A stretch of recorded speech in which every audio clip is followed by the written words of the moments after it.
2020 has been one of the most uniquely challenging years in recent memory. And today, I want to talk to you about how to handle your business's social media when there's a crisis going on in the world.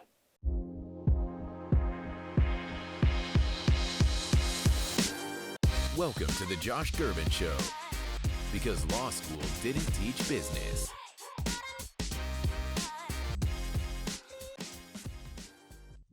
Hi everybody, welcome back to the Josh Gerben Show. It is June 12th, 2020, as we are recording this episode, back in our studios, in our office for the first time in just about 3 months. It has been a crazy year so far in 2020. Naturally, in March, the coronavirus struck the United States, everything shut down, and businesses went into crisis mode everywhere.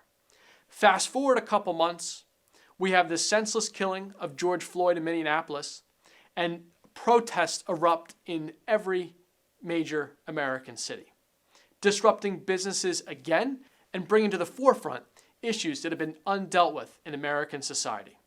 These are some of the weightiest issues that we have faced in recent times. Yet at the end of the day, businesses continue to move things forward because they have to make money. They have to pay their employees. The wheels have to keep moving. And as part of that, you're going to have to continue certain marketing efforts, even in the face of a crisis. But in doing all this, I know you've had this thought, because I've had it, is how do we post on social media? How do we do some marketing in a time when so many people are going through so many difficult things? And I'll be honest, I don't think that there's an easy answer.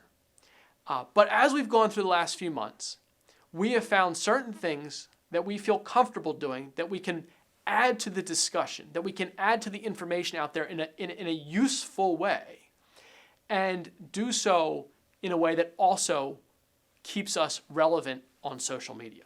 So there's really been 3 rules that I've been living by for the past couple months when it comes to social media. One is I do not make any knee-jerk post. It's very easy to be enraged by the headlines of the day. However, I have to be careful about my firm's messaging. And so we want to be very deliberate in our posts and have them well thought out and go through an editorial process.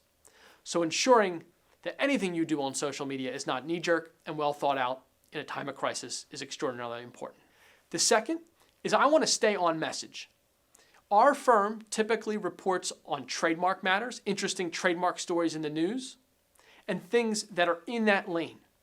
We never go outside that on a daily basis. So now is not the time to necessarily start that. And I'll come back to that in a second because I say not necessarily.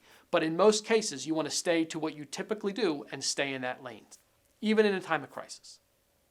And finally, you want to try to be as positive as you can. Now, there's certain times where positivity may not be possible. I think everything that has gone on with George Floyd, that's an exception to that rule on positivity, right? But when it came to the coronavirus, we tried to stay as positive as we could because there was plenty of negative headlines out there for folks. So those are the 3 rules. Don't make any knee-jerk moves. Remain on message. Stay to what you know. Stay in your lane. And 3, stay positive when possible. Now let me go back through these and explain to you what we've done and how I feel like we have done a pretty good job of this. The first is not making any knee-jerk post. And I'll be honest with you, as someone that sits there with a Twitter account and a LinkedIn account that can reach a lot of people, that can be difficult. I have opinions on what's going on, and I maybe want to share those opinions at some point. But at the end of the day, I'm responsible for my law firm. And I need to make sure that we go out with a message that everybody in our firm can be proud of. And I don't want to make any knee-jerk post. So if you look at the posts I've made, they've been very thoughtful. The one post that sticks out in my mind is I wrote an article for my LinkedIn profile. I was upset about businesses that had taken PPP money, the Payroll Protection Program money, that didn't really need it, because I've been hearing a lot of stories about it, given what I do for a living. And I had a personal story where my own father, who runs 3 automotive repair centers, a small business outside of Philadelphia, could not obtain PPP money and had to consider laying off a large amount of his staff when the coronavirus lockdown started. And he couldn't obtain that PPP money because of others who took it that didn't really need it. So I could have posted some really, angry messages on Twitter or LinkedIn, but that wouldn't have helped anything. So what I did is I wrote an article and I shared a family story. I shared a story about how my great-grandfather during World War II didn't take more rations than he needed. And I felt that that story really illustrated what had changed in American culture and fabric, and that we just had businesses taking as much as they could for themselves without thinking about the greater good. And so it turned into a really good article that made me feel good to put it out there. It was an opinion, and I try to stay away from my personal opinions when possible, but I felt it was an important point to make, and I had a good personal story to illustrate it with. And we thought a lot about it, and we decided to put it out, and I felt it was very well received. So that is one example of how not to make a knee-jerk reaction and how to actually put something out that's thoughtful, that gives people a different perspective that they may not be seeing in the headlines and all the armchair commentators, if you will. Now, the second point here is to stay on message and not get so far out of what your typical comfort zone is. Because at the end of the day, we're a trademark law firm. People come to us for trademark advice. They don't necessarily want to hear if I'm a Republican, a Democrat, an independent, or what my political views are, right? My views may not be shared by the majority of my clients, or half my clients may feel one way and half the other. So it's not my job as a trademark lawyer for folks to get involved in that if that's my profession. So every post we have made has had a trademark tilt to it. With coronavirus, we've been keeping track of all the coronavirus trademark filings that have been made with the USPTO.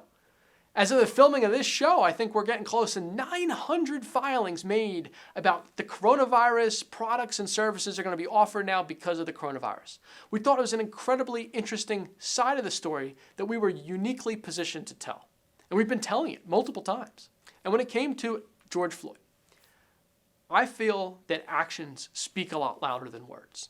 So we've been having internal thoughts about what is our firm's actions going to be. But we were not going to issue a statement about how it's wrong because we think that's obvious. That's just obvious. And we need to do something that's actionable. So we're not ready yet. It's June, right? June, I told you, it's June 12th, 2020. If in a year we haven't done something, then shame on us. But for right now, we're trying to figure out what actions we're going to take, and then we will announce those actions. In the meantime, we've done what I said. We're not going to make a knee-jerk statement or a reaction, and we're going to stay on message. So we've been watching trademark filings, and there's been a couple of things to report on. Some knucklehead, we'll call him a knucklehead because that's the nicest thing I can call him on camera, tried to file a trademark application for George Floyd, for his name. Just repugnant. But something I felt people should know. It was information we could put out there that we were uniquely positioned to do. The NAACP has recently started using a hashtag that they also filed a trademark on. Again, we felt we were uniquely positioned to put that information out there. So as you can see, when it comes to the coronavirus or it comes to George Floyd, we've been very thoughtful about what we want to do in social media and what statements the firm wants to be a part of. Now, my final rule here is that you try to be positive. There's so much negativity in the news today that I don't feel the need to pile on to it. I think if I can provide people with useful information and do so in a positive manner that will hopefully brighten their day a little bit. And that's part of the reason with the coronavirus filings. I mean, there's been some that have been just funny, they're just funny filings. And it's worth pointing them out because maybe it puts a little smile on someone's face and it just lightens a really difficult situation. But try to stay positive. Try not to go down that rabbit hole of just adding to the negativity that's out there. Look, sometimes you may not be able to help it, but the more positive you can be, the more your network of folks that knows you is going to appreciate that post. So I hope you enjoyed the show today. It's been a tough year. Look, there's so much going on, and it is so hard to know the right thing to do all the time. And we want to probably all do the right thing. But I think if you follow these rules, don't make knee-jerk posts. You try to stay to your lane, stay to what you know, and post about what you know. And you try to stay positive. Those are things that are really going to help you with social media in 2020. And hopefully, if you're watching this years later, we're in a much better place, and there may be a crisis of the day then, and you can still apply these tips. If you have anything you'd like to add, because I love hearing people's viewpoints on this, like if I haven't covered a tip that you've been using in your social media posts this year or in a time of crisis, can you drop me an email, josh@joshgerben.com. Just let me know. I can then share it. I don't have to use your name. But if you want, please feel free to leave a comment, here if you're watching the video. If you're on a podcast, again, please drop me an email, josh@joshgerben.com. And as always, if you can leave a rating or review, it helps other people find the podcast. It helps other people find the YouTube show. Please do me a huge favor. Leave the rating or review. That would be fantastic. Much appreciated. Thank you very much. And I hope you all are staying safe, staying healthy, and I'll talk to you next time.